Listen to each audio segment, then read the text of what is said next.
দেখলাম এর আগেও 3খানা বিয়ে করেছে, 3টে বিয়ে করার 3টে বউর উপর অত্যাচার করে আর বউগুলোকে খেতে দেয় না, বিয়ে করে আর টোটাল জানলা দরজা বন্ধ রাখে, এখানে কারোর সাথে মিশতে দেয় না আর টোটাল পাড়ার কারোর সাথে সদ্ভাব নেই।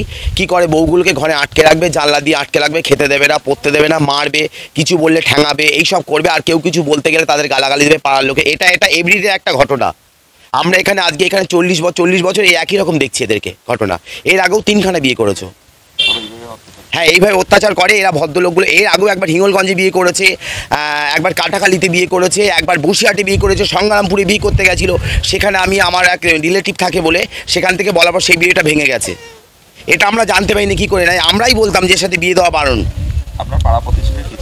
আমরা চাই এর টোটাল বিচার হোক, এদের শাস্তি হোক, মা বাবা ও ছেলে 3টেরই বিচার হোক। আর এই মেয়েটা যাতে সুবিচার পায়, একটা গরিব মানুষ, দুস্থ মেয়ে আমার এই বোন যাতে সুবিচার পায়, তার এই বিচারটা আমরা চাই। সবাই ক্লাব থেকে, পাড়ার লোকজন থেকে, টোটাল সব আমরা।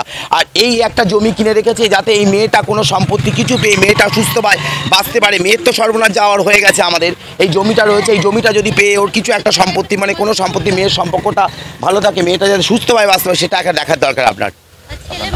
আমার নাম অমল বিশ্বাস।